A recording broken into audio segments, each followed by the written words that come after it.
Hello join பண்ணுப்பா. ஆரம்பிச்சாச்சு join பண்ணுங்க.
Sandhu sir, we can start the webinar.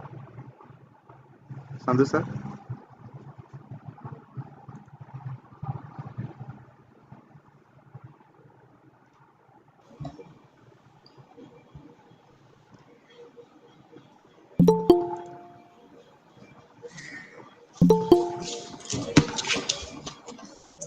Good afternoon, everyone. Myself, Sandhu Thomas, Head of the Department Mechanical Engineering, Kottayam Institute of Technology and Science. First of all, let me welcome you all to this webinar, Advanced Materials in Automobile, jointly organized by Department of Automobile Engineering and Mechanical Engineering. Let me give a small introduction about our college. Kottayam Institute of Technology and Science, under the ownership of PSN Trust, is working in technical education field for the last 10 years in Pallikkathod, Kottayam. We have 6 branches of engineering: civil, computer, electrical, electronics, automobile and mechanical, affiliated to Kerala Technological University. The college focuses on curricular and extracurricular activities of students and helps students to be good engineers. Organizing such seminars helps students to gather more information and idea about the practical situations an engineer need to face in their career. This has helped our students to come out in flying colors. The university ranks the students of automobile department acquired for the last 2 years is an example for this. Today, in this webinar, we will be studying details on advanced materials in automobile. Automobile field is one of the fast-growing sectors, and it's a passion of most of the automobile and mechanical students to be a part of this industry. I wish all the participants acquire knowledge from this webinar and be able to apply them in their working fields in future. Now, let me come to my duty of welcoming all.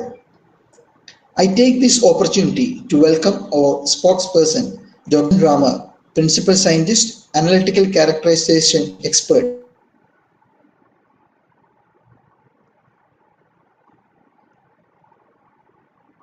Thank you, sir, for accepting our invitation and being a part with us. On behalf of Kottayam Institute of Technology and Science, I welcome Dr. Amudan Rama, sir, to this webinar. I also welcome all faculty members, research scholars, and students from various institutions to this webinar. Thank you. Now I call upon Mr. Solomon Doja, Head of the Department Automobile Engineering, to introduce our guest.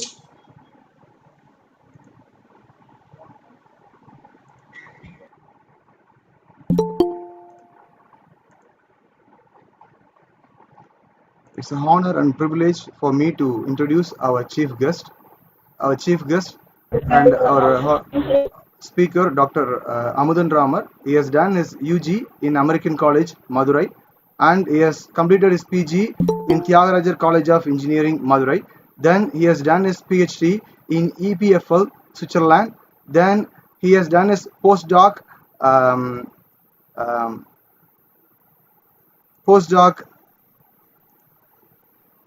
in PSI, Paul Sverrier Institute, that's also in Switzerland.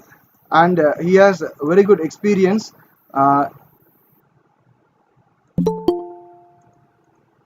He has worked as a lead engineer in General Electrical Company GE Bangalore. Then currently he is working as a technical lead and a principal engineer in Dr. Reddy's Laboratories Limited, Hyderabad. Uh, at this time, I hand over this session to Dr. Amudan Ramar.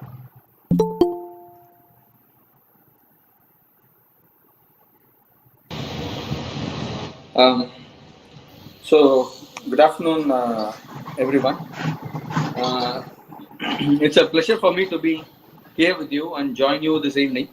And I would like to thank the Kottayam Institute of Technology's faculties, especially the department heads and the faculty members and the students for giving me this opportunity to be here with you this afternoon to share and discuss a couple of my experience of what I have got across my time during my universities and also during my industrial experience. So I hope this is going to be useful for both of us as we're going to have more interactions. And I hope and I believe that everybody is now like a kind of geared up for the session. But maybe it looks pretty weird that we were not able to see each other and start with this. I would rather call it as a presentation, but then I would love to have it as a discussion. But then let's see how it goes for the day. And I hope it will be a useful session for every one of us. The first thing you all would have thought about this. This person is working for Dr. Reddy's Laboratories, but then how can he talk about automobile engineering? I mean, I'm pretty sure everybody would have got these questions. And the first thought, because Dr. Reddy's is a pharma company, which every one of us knows about it. How can he come and talk about the automobile materials? So I just would like to give you a quick highlight of my background. So I was working as an faculty in Switzerland at Paul Scherrer Institute, as Dr. As Professor Solomon has introduced. So during the time of my work there, I was working for a nuclear engineering project, and I was working pretty much on the nuclear materials and also more on the let's say on the high temperature materials. So that gave me a very good opportunity to come back to GE. Probably most of you would have heard about it. GE is General Electric. Well, to put it in one name, it's a company which was found by Thomas Alva Edison, and this is a company where they make all the way from a light bulbs to an aircraft engine. So during my time in GE, I was mainly working with aircraft engine components, specifically the high temperature engine components, and I had a very great experience in that. And then I was also an electron microscopist during my PhD time, and also over my experience. So this electron microscopy part, or the structure property correlation, say for example, let me put a very simple example. Just by looking into a pot, a stainless steel part, you can say how long it is being used, right? If the stainless steel part is going to look so dark, not well maintained, it will have all its oxide layers, and you can say, oh, this is a very old part. But then if you keep one next to it, which is very well polished and looks very good, then you can immediately say, oh, this is a very new one.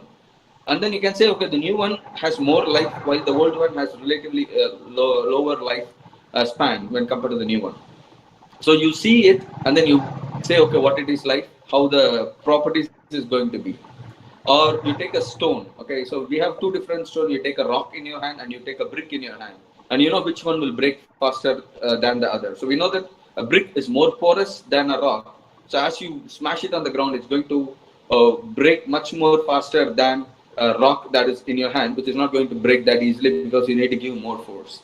So, you know, like looking into their structure, we can easily predict their properties. For example, their mechanical properties, their corrosion properties, their high temperature properties, the nuclear properties, everything. And that's what I was doing very in detail. So that brings me back into a very new field of pharma biology, where I'm again looking into the structure and say, for example, if I look into a small tablet, say for a crozin, I mean, the whole tablet doesn't have the drug in it, but then I can easily say, okay, when a drug will be more effective and when it cannot be very effective just by looking at the tablet in a microscope. So that's the kind of work I'm doing now. But today I'm not going to talk to you anything about my earlier experience.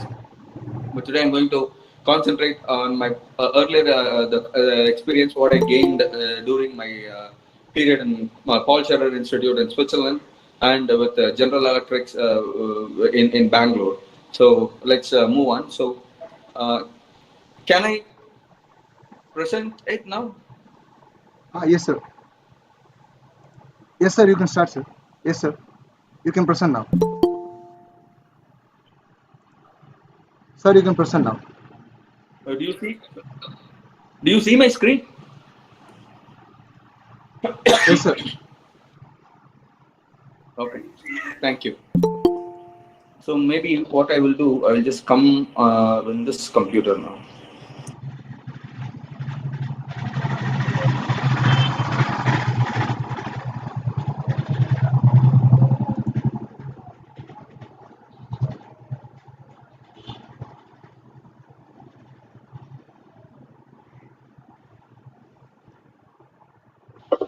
Do you hear me?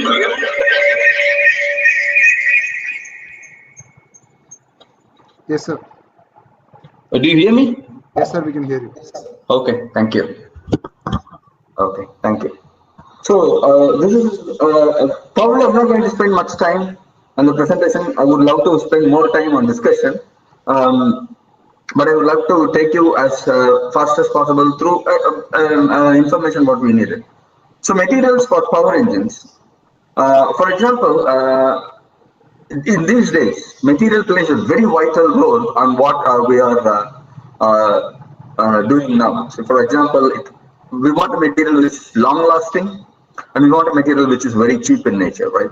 I mean, that's how a market in the world today exists. For example, if you are going to buy a car, generally you have all the way from a BMW to Rolls Royce. But then, if you look into this current market rate, people go for a Suzuki or to a Hyundai car more than any other car. Or now Tata cars is playing a vital role, because once upon a time buying a Tata car was not a fashion for the people, but today Tata cars are very much fashionable for the people because it's very reliable. And again, the Tata cars are coming up with like a 5-star safety, and again it looks very stylish and not very expensive. So people say, I'm getting the same safety as a 5-star safety which a BMW or an Audi is going to give me in a car which is cheaper and which is locally made. So why can't I go for this one? So then people just go ahead. I mean, even a practical way. But that doesn't stop with the car, but then it goes for every material. Even if you want to go ahead and buy a pot for your house, you have 3 different options. You have a silver pot, you have a copper pot, and you have a stainless steel pot. But then if you go and look everywhere, we have stainless steel. In our house, any utensils you take in our house, it's stainless steel. But copper is also equally good. Silver is also equally good. But why we prefer stainless? It's cheap and it's also equally long lasting as like a copper. A copper needs a better maintenance and it's expensive. And it's also going to serve the same purpose as storage or for heating purpose and everything. So exactly that's how the world is evolving. I mean, the world has evolved to a greater extent that we are now handling things which is unimaginable in price for what it has to be or for it has been gone through. Especially a similar way. That's what, for example, in the earlier days, we still remember used to say, "Oh, I was flying from Chennai to Delhi," and then they used to say a flight ticket. I mean, which is now we cannot even imagine. Say like that used to be like 10,000 rupees or whatever it is. And today, I mean, even before, let's say about the COVID period, that's a different story. But then before the COVID period, if you imagine, can fly to from Trivandrum to Delhi for 2,000, from Chennai to Delhi for 2,200. I mean, how much is possible? We can say, oh, in the earlier days, The flight maintenance cost was very high. It's equally the same now. Earlier days, the flight seat occupancy was very less, so they have to increase the price so that they can accommodate the operating price. Well, even also we have business class, first class, at least in most of the planes, but still it is affordable. Why? Because the material that goes into a plane, the material that goes into an engine plays a vital role, and these are the things that has reduced our cost of flying or even traveling on the roads. Uh, we have gone up remarkably great, and that's a few things which we will be looking into it. So why do we need materials? We can look into the aspects, right? The material, we need a proper physical property, a mechanical property, thermal, electrical, environmental, and the most important thing is our economy. Economical. It should be very economical, but then it should meet all my needs. I mean, that's an industrialist way of looking, because if you want to attract more customers, you need to make things cheap, and then you need to make things which is extremely reliable and long lasting. And then the most important thing is it should fit my function, what it has to do. And then it should be handleable for whatever the shape or the size or whatever I want. And then it should be easy to process. So I don't want to get a raw material where I have to process it for like process it through hundreds of steps before I could put it into an application.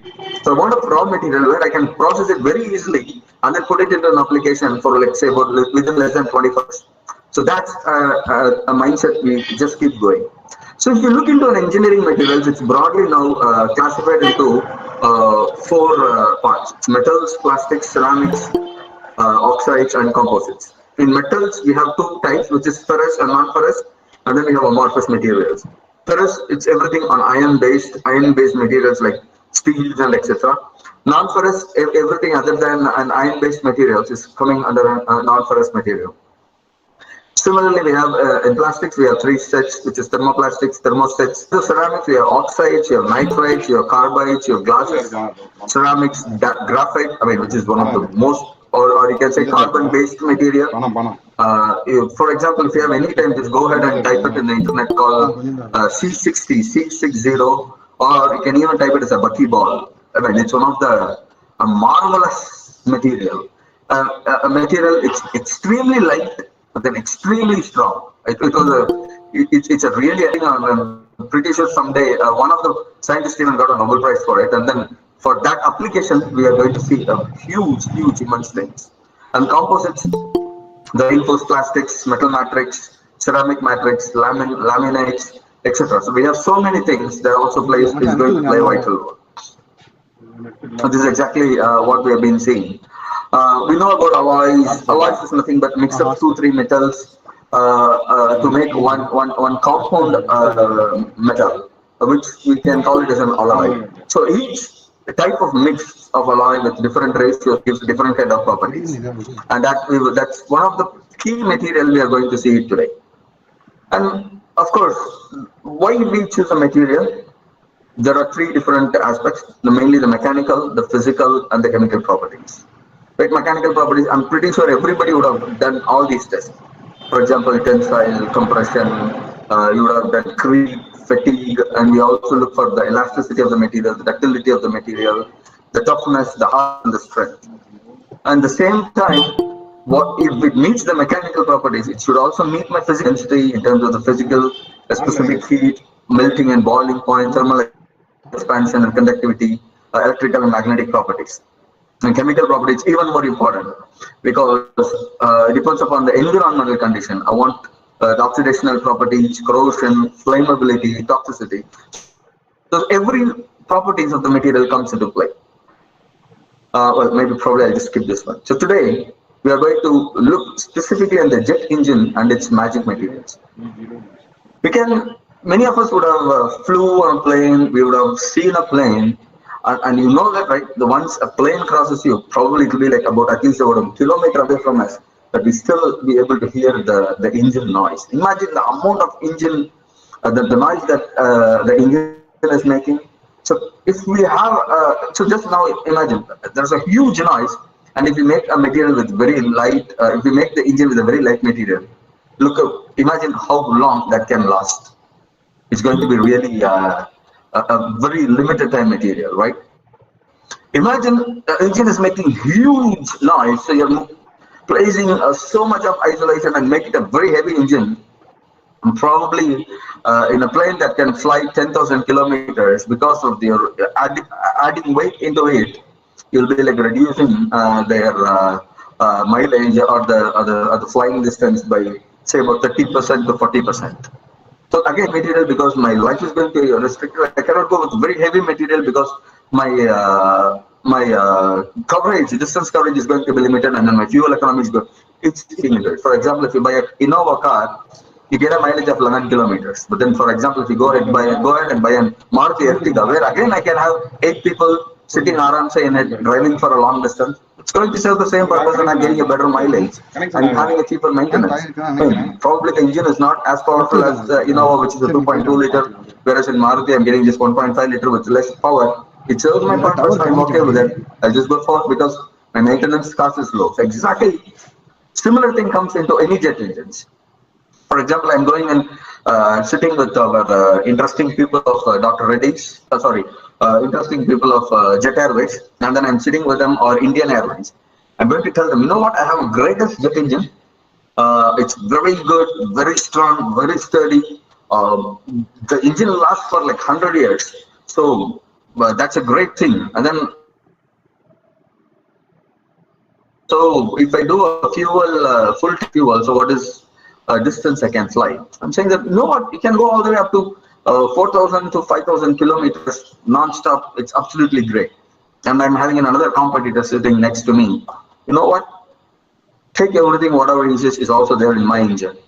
And I'm even giving you a service cost 50% of what he's going to give. And a specific thing I want to tell you, my engine can fly 12,000 kilometers non-stop with the same amount of fuel. If you're going to sit in that decision platform, but I can say, well, my engine might not last 100 years, but then I can guarantee you that it can fly very happily for next 8 years. It's just 20% less life, but then it means everything. As a businessman, what I will do, I'll go back, I'll sit and I start doing my calculation. I say, you know what? Over that, I don't mind losing the 20% because I'm getting twice the distance what your engine can fly. So in that 20%, I'm just going to lose few miles, but then within that 8 years, I'm going to get more than double of the flying distance. So I can make double the money, right? For example, if your flight goes from Trivandrum or from Kottayam to Dubai, say once in a day, with that engine I can fly twice. So I can have better fuel economics. I'm going to save a lot of money in my fuel. So I can get more. I can fly more people, so I get more money. So you know what? I'm okay to lose 20% of my lifetime, but then I'm okay to go for this engine. Are we meeting that thing? So that's a very important thing. Any material development should target your customers at the end of the day. Okay, so say it should meet the temperature in a jet engine. It should have very high rotational speed because a flight engine revolves extremely high speed. And the most important thing is a lower engine weight and engine component weight, because I should get very high mileage, longer operating lifetime, a decreased failure occurrence. In GE, there is a statistical way that the flights should, the engines are designed with the 6 sigma characteristics fitments, where a component can fail extremely rare, say about like out of 25,000 engines they make, maybe 50,000 engines they make, one engine of that part, a small part of a bigger component can fail once. So they take extremely strong precisions and strong control in making the engines, because at the end of the day, it's all deals directly with life of people, right? So the controls what they take extremely tough. So if you put all these things, decreased failure, at the end of the day, what I need a better performance, and I need a lower life cycle cost. That's it. How are we going to design an engine? And if you look, I'm going to just touch these points. An engine operates at a temperature you cannot even imagine. A jet engine operates at a temperature something close to about 1200 degrees Celsius.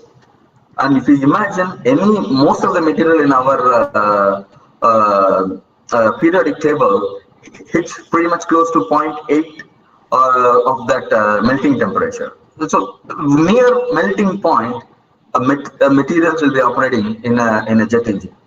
If you put, for example, copper, by now it would have got melted because copper's melting point is 1083 degrees Celsius. If you put aluminium, it's 86 degrees Celsius. So aluminum would have got melted by now. So aluminum would have been just running like liquid. The moment you give up. So how are we going to meet such a high temperature and then long lasting? I mean, that you can say like, come on, it's a joke, right? How can I have a material which is going to operate close to its melting point, but then I want it to operate for like tens of years? I mean, come on, don't joke with us. But that's a requirement. Next, high thermal stress. So the stress, the thrust, what we apply, there is a huge difference. For example, the engine will be flying at 1200 degrees at an altitude of an outside temperature of like minus 50 degrees. And then immediately as they land in an airport, say for example, if they're going to an engine that is taking off from Hyderabad in the summer where the temperature peaks to 48 degrees, and then it flies and then lands into Leh Airport. Leh Airport, it's kind of an airport which is one of the highest airport in the country. I mean, commercial airport with the bigger planes. For example, Airbus A320, Airbus A319, or a Boeing 737 flies into those places. Imagine they start say 45 degrees or sometimes say 30 degrees, and then they fly where the temperature is like 4 degrees, 5 degrees. Look at the temperature plunge. Again, the material should not crack, because you can do a very simple experiment at home. You expose a glass to a very high temperature and then put them immediately to the cold water. You get a crack in the glass. Any material is prone to that. So it should see very high, various temperature range. I mean, that's again something like you have to think, man, how can I meet that? Again, that's a rotational speed. So it just goes through all kind of dust. For example, if a flight takes off in Dubai, you see all sand coming in, and the same flight lands in Switzerland, all snows goes into it. And if the same flight lands into, say, Trivandrum, it takes all the air moisture into it. Imagine a material that has to go through so much different kind of environmental condition at a very high rotational speed. I mean, that's very, very, very challenging. Again, windy conditions, rainy conditions, frequency vibration. So because it has to land at very tough storms, it has to land at extremely strong temperatures, it has to withhold everything. Oxidation, corrosion, and then time, temperature, stress dependent, such as creep, stress structure, everything it has to meet it. This is the primary requirement, and this is how an aircraft engine generally looks like. It has 4 different locations. It has an intake, it is a compression, it is a combustion area, and it has an exhaust area. For example, what you see at the bottom, right? This is the cold section. The front section of the engine is always the cold section. So that's why you see the air to be relatively blue in color, but that's not really blue, okay? It hits all the way up to 440 degrees Celsius. And then this region, right, from combustion all the way to the exhaust is the hot section of the engine, where the temperature increases to the near melting point of the metal. So this is how a hot section at the rear side looks like. You see the flames coming out, and that's how the thing works. So that's very simple. What happens is, you see this kind of turbine wheels. So as we go closely into the engine, the turbine wheel density gets finer and finer and finer. So what happens is, as the cooler comes in, it gets compressed and compressed and compressed, and it reaches a very high temperature. And then you do a fuel injection at this location, and then as you inject the fuel burns, and then immediately the hot air comes out, and depends upon the amount of fuel we inject, the thrust of the engine changes. So then you can say how it will work, and that's what we see. The inlet fan temperature we saw, right? It peaks up all the way from say 20, 40 degrees all the way up to 200, and then it peaks sometime all the way up to 400 degrees, and then just it goes up. This is the temperature, the black one, and this one is the pressure. So the pressure increases and the temperature increases. And then in the cold section and the turbine section, it just goes up at a very high temperature, close to about in today's engine. The higher the temperature, the better the fuel economy because you can combust more fuel. So your fuel will not flush. All the fuels will be burnt. So there will be much better, say, mileage. Let's put that way as well. So look at the pressure. Pressure and the temperature is reaching pretty much like a very high wave. 30 bar is like a very big pressure. And then as the air comes out next to the nozzle, the temperature and the pressure goes down pretty low. And this is how the temperature gradient within one engine that works out. So every part has to look into different locations. So probably I'll just show the next one. Look, this is a biggest commercial aircraft in the world now. Okay, so just look at the way how just a 4 engine is there in the aircraft. Just 4 engines. It's going to throw up almost thousands of kilograms into air, just like that. Just 4 small engines. Look at the size of the engine with respect to the full size of the plane. This is just 4 small fans. That's how it looks like. Look.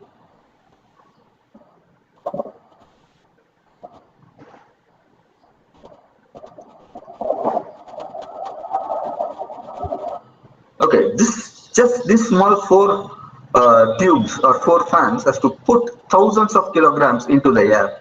Imagine the amount of thrust you have to develop. And just now I'm going to show what is the power of an engine. You just see, it's a very interesting thing.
So imagine what this one engine was able to do. It was able to throw off a huge truck that is coming up. Such a huge force the engine has to exert. And in this stage demonstration, it was only 30% of the power of the engine was used. The engine was not in full thrust. If that would have been in full thrust, I think that car would have not even come even that closer. It would have just thrown up even further away. That's why generally you see in a runway, wherever a flight takes off, you don't even see any small things on the way because like everything will be blew off in no time. Imagine the amount of thrust. Imagine the amount of thrust they have to develop in such a short time because you have a runway of only maximum of 4 kilometers. Within that, you have to create the thrust, you have to create the speed, and then you have to create the lift off.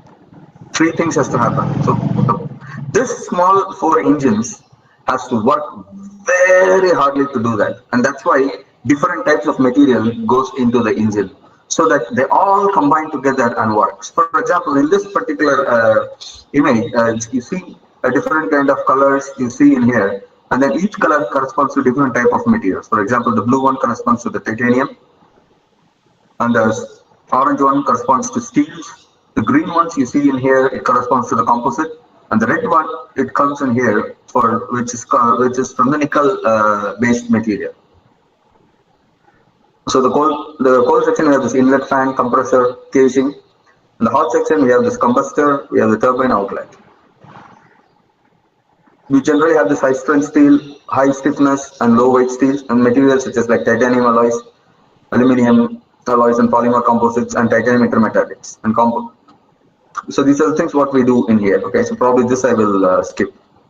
Okay, so now we'll just go into the hot section, because if we can study an engine alone, it is like a course for you. So I'm just not going to concentrate much, and I'm going to concentrate on only one component of the hot air section. So that will create in you a very good interest.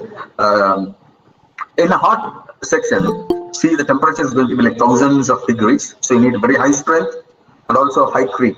So for example, creep, we know that, right? The straining of a material upon a constant stress. It has to hold the stress. We generally say people like, come on, why are you creeping so much, right?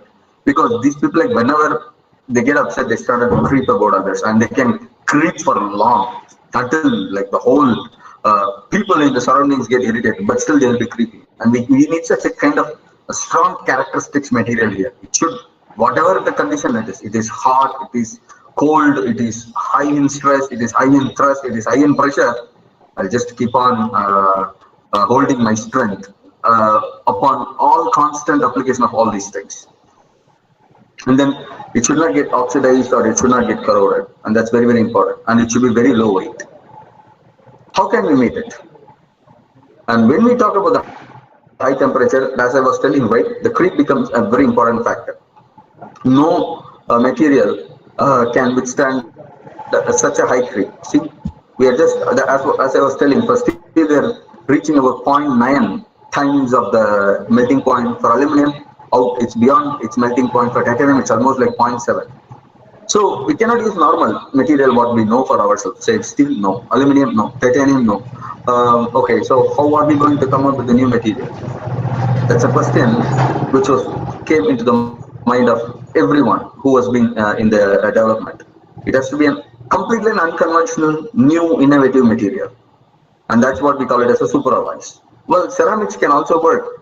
For example, like the ceramic glass mugs what we use. I mean, they are not the great ceramics, but there are something very special ceramics with respect to aluminum and everything, which can extremely withstand high temperature. But then they have elasticity, but then they don't have ductility. So imagine, we need also elasticity, we need also ductility at that temperature. So we cannot go with it. So that comes this interesting concept called superalloys. We know Supermans, we know super characters, we know supercars, right? And something like that, a material, there is also something very superb in it.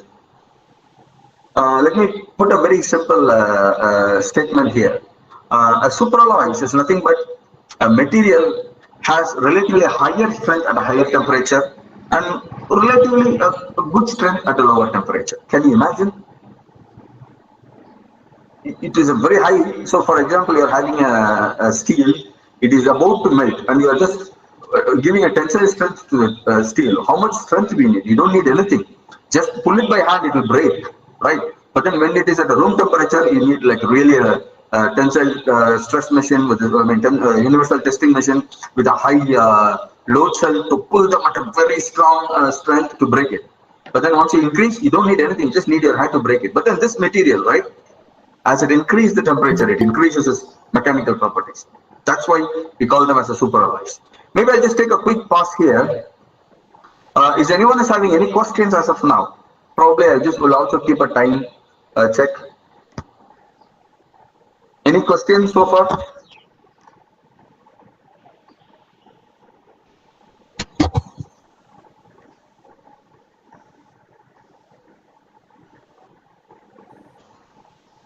Hello? Do you have any questions? Sir, I think nobody is having any doubt. You can continue, sir. Okay, thank you. Okay, this superalloy, that's what we need. It should have very high strength. It should have very high resistance to oxidation, and it should have very high temperature stability, and then it should have the right microstructure, and that's where I was playing a very vital role. And it should have the right size of grains and right quality of right mix of materials, so that it is not normal conventional material, but this is a super material, as what we are going to see. We have mainly, as what we have been seeing, the nickel and or cobalt based material are called as a superalloys. But then it is not nearly as only nickel, but then it is a nickel with a mix of cobalt and with mix of aluminum, which I will show you later, and which it can stay strong all the way up to 0.8 of its melting point. And generally steel loses its strength at 0.5 of its melting point, 0.48 of its melting point. But whereas this guy holds its strength even more stronger all the way up to 0.8. It's a very special material. It has extremely high strength and very good specific gravity, very heavy, but not so heavy within the current weight limit. See, over 50% of the current engine, they play a very vital role in the engine, because this one alloy, the whole super alloy, comprises of the whole hot section of the engine. This is the quick alloy and their composition. For example, if you take Rene 95, which is a turbine disc alloy, it is mostly nickel with 14% of chromium, 8% of cobalt, 3.5% of molybdenum, 3.5% of tungsten. So they add, and you see different type of compositions is going to meet different type of applications within one engine. So you have the turbine blades, and you have a combustor, then you have a turbine disc. So each component has its own kind of application, and it has its own kind of creep properties, and also it sees a kind of a different gradients in temperature. And this turbine discs are the one which sees extremely high temperature, which is close to the melting point, or close to about 0.8 of the melting point of the alloy. And if you put that alloy into a microscope, this is how they look like. You see these white, beautiful, nice island-like particles, and they will call them as a gamma prime particle. And this gamma prime particle plays a very vital role to increase the strength at higher temperature. And what we call it as a dispersion hardened alloy. And this white particle, what you see, it's an intermetallic. For example, it is Na3Al or Ni3 titanium. So what happens is this, once they form this particular composition, their strength increases at higher temperature. And then everybody knows about dislocation, and that's what we are going to quickly go through it. Probably I will take next 7 to 8 minutes just to quickly take a quick snapshot of it, and then I'm going to close my presentation, and then probably if you have any questions, we can move forward with our question sessions. Okay. So how does this material has higher strength at higher temperatures? And it's very simple, because of this particular precipitates what we see in here. So these are the guys, these square guys, and along with that we have also these fine precipitates, or you can even say particles. And there are two different type of particles. One is the carbides, which sits on the grain boundary, and this is another one. And these are the fine gamma double primes, and then the gamma primes that plays. One is coherent to the base nickel, and then one is not coherent. Okay, so probably you have to understand. Imagine you are having like hundreds of people who has to cross a street. Okay, now the street is empty. How the people can cross? They can cross very easily without any problem. Just like in 10 seconds, or say about a street which is like about a width of about 4 meters, they can cross maximum in 30 seconds. Imagine you put a lot of bricks or a lot of pillars inside the same street and let the same amount of people to go through. It's going to take very long time to go through it.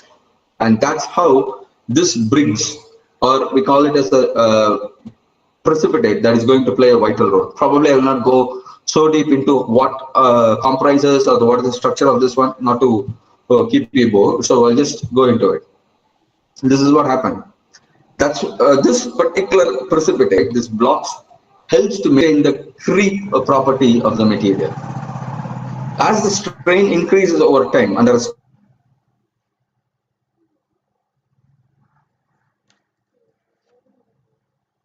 the grain boundaries, causes grain boundary sliding. But then this particular precipitates that sits in there, it stops the grain boundary sliding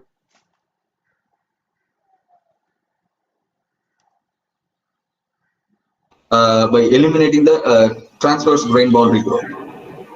Maybe this much might be like too much of a technical term, so let me don't go too much into it.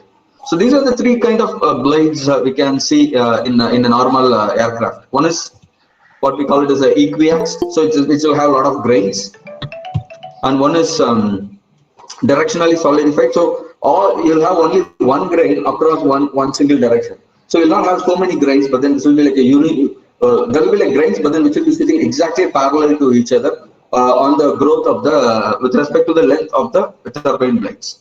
The third one is the single crystal. So in terms of you can even call them as a polycrystal or columnar structure or single crystal. But then we also call it as equiax, directionally solidified, and single crystal. Single crystal has extremely high strength. Maybe if you have any time, go and look for a material called whiskers. WHISKER, whiskers. They are the extremely high strength material in the globe now. Okay, they have nothing can meet their strength, and they are actually kind of a single crystal material. And any material as a single crystal or only one grain in it, it holds a very strong property.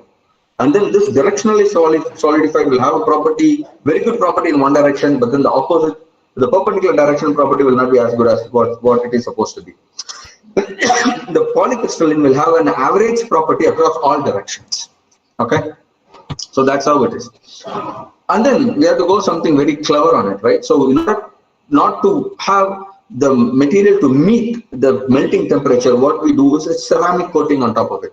So you take a ceramic and just do a coat on it. So what happens? The ceramics are a very bad conductor of heat. So it sees very high temperature of 1,500, 1,600 degrees Celsius, but then the actual heat that goes into the actual metal will be less. So the metal will be seeing something close to about 1,100 or 1,080 degrees Celsius. So that's why we do a ceramic coating on the material. And then we have this other high melting point like moly coatings. So what the good advantage is, once we give this ceramic coating on the single crystal, you increase the corrosion and you increase the oxidation resistance of the material. So your material life can actually live long. So which means you also decrease the surface temperature of the alloy. So let me put this way here. This is a burning section. And this is the turbine blade, that high pressure turbine blade, what we see in here. And this is exactly what I was talking about, is the cooling holes. So what happens is, as the high temperature air comes in here, this cooling holes helps to keep them cool. So that though the air is not having an overall pressure on it, these cooling holes tend to vent some of the heat faster. So it helps to reduce the local temperature. And then we have this superalloy here, and then you have this bond coat followed by a thermal barrier coating on the top, so that this metal will not see the high temperature that is coming directly on its surface.